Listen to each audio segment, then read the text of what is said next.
One of the things that we need to keep in mind is that LeBron James started this operation called LRMR, which is the name given to the quote-unquote posse, as Phil Jackson put it. LRMR, I learned while doing a magazine piece on Maverick Carter and LeBron, is no longer really an operation. They've splintered out into a bunch of different things. There's Uninterrupted and Spring Hill, the media arm, and there's Clutch Sports. So the R, one of them in LRMR, was Rich Paul. Rich Paul is the agent and head of Clutch Sports. One of Rich Paul's clients, of course, is the aforementioned Eric Bledsoe. So LeBron James is doing some LeBron James off-season work.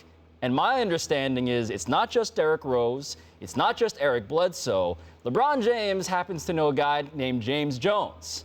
And Bomani, where is James Jones these days? Front office in Phoenix. The VP of basketball operations in the Phoenix Suns. And LeBron James is hustling behind the scenes, is my understanding, asking, is Josh Jackson available for a Kyrie Irving? And the answer back that I heard was no, he is not. But LeBron James is hustling on behalf of the Cleveland Cavaliers, at least for this 1 year. Right.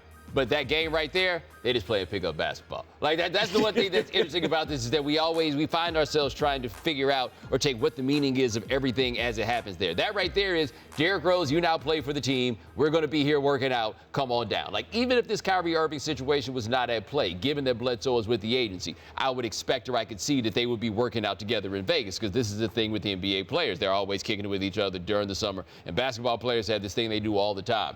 Play basketball, right? Like the part that I find interesting more than anything, because you're right, we'll get to that other stuff of what moves LeBron is trying to make and Bledsoe may be involved with them. But how does this go when Derrick Rose works out with LeBron James? Because if we go back 6 years, Derrick Rose is definitely looking at LeBron James like we're right here. We on the same place.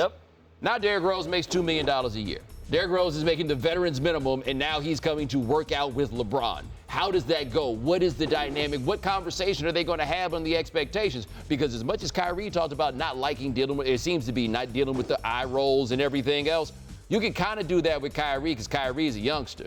Derrick Rose is a little bit older. You can't really do that with him, whether he's as good as Kyrie Irving or not. So do you think LeBron James is making jokes perhaps about his lost 2010-11 MVP award? Yeah. Is Derrick Rose getting clowned in pickup games? I don't know. I don't know if he is getting clowned, but let me ask you this. Do you think LeBron has ever heard from Dwayne Wade about Dwayne Wade believing he should have won the 2009 MVP? Because I guarantee you Dwayne Wade has told LeBron that because Dwayne Wade has told everybody else the same exact thing, right? No, those conversations come up. They do. We did talk yesterday about the counterproductivity of LeBron always strategizing, especially trying to control the narrative, control the message that is out there. Is there a bad part of him potentially, as you said, trying to manipulate these pieces and trying to move things around behind the scenes? Well, this is just the league now. We're seeing the strategy that you just mentioned. That strategy has gone from a top-down kind of form. Like, let's remember why the posse term was used by Phil Jackson. It was because these guys who weren't basketball guys were somehow interfering with the operations of a basketball team. But what LeBron is showing everybody is that the power rests with the players. And these workouts are sometimes just workouts, sometimes just clown sessions. But if I'm a Cavs fan, Jen, what I am saying to myself is, hearing everything we just said, well, at least LeBron is trying to make some moves on behalf of the Cleveland Cavaliers. He's not trying to get all the way out the door. He at least cares about this coming season. Yeah, but let's also be fair here. How many of these moves did LeBron make when he was on a team with a competent front office?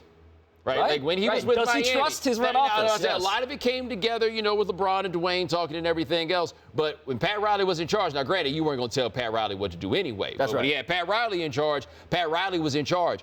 If you're LeBron, why would you sit around and wait for these dudes to try to come up with something? Like if you yourself, being who you are, wherever you work, wherever you're watching this, who do you trust to figure something out more to make a move? Dan Gilbert? Or yourself. Forget about LeBron. Like if it came down to, no, I'll just trust Dan to figure out what to do. No, you wouldn't. So if you're LeBron, I don't blame you for trying to figure out and seeing what it is that can't be done. We just got a general manager that was pushing a mail cart a couple days ago. Like I didn't even know what he did here, and now he's the guy that's in charge. And I'm supposed to let him go ahead and try to deal with this last year of my time here?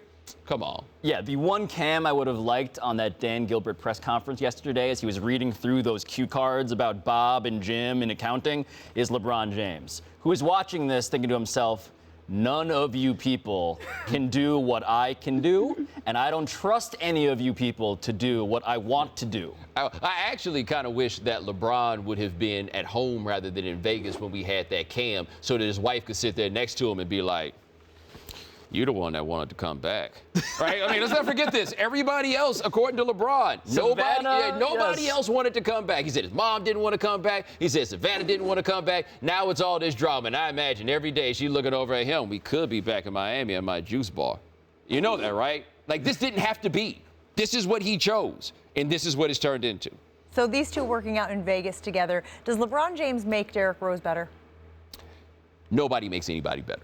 That's just the nature of it. Charles Barkley had a great line about that. He talked about Magic Johnson. He talked about he's making James Worthy better. I'm out here making him a new Bowl better, whichever player it was that he's talking about. But I think that having LeBron there means that Derrick Rose doesn't really have to worry about being a playmaker, because one of his weaknesses is he's a bit of a sequential basketball player in the sense that he looks for his shot, and if his shot's not there, he can find a pass. Derrick Rose doesn't really have to worry about that. The question is Derrick Rose good at cutting to the basket in that way? Because he normally creates himself off the dribble, which is not necessarily the best match for this. That would basically make him a very poor man's Kyrie Irving. A Kyrie Irving who ranked 289th, I believe, out of 291 qualified players to attempt minimum of 53s. Yeah, Derrick Rose, number 289. So he's not going to be made a better three-point shooter despite all that space. But can he be a slasher? Can he be a serviceable piece? Can a world in which Derrick Rose and Eric Bledsoe combine to make a decent approximation of Kyrie Irving? Perhaps. And look, maybe I'm old-fashioned. I could be wrong here, but you're never going to convince me that the skill of getting to the basket is not incredibly valuable, which Derrick Rose still can do. The rim is a very efficient place to score points. Even the nerdiest Daryl Morey nerds would agree with that.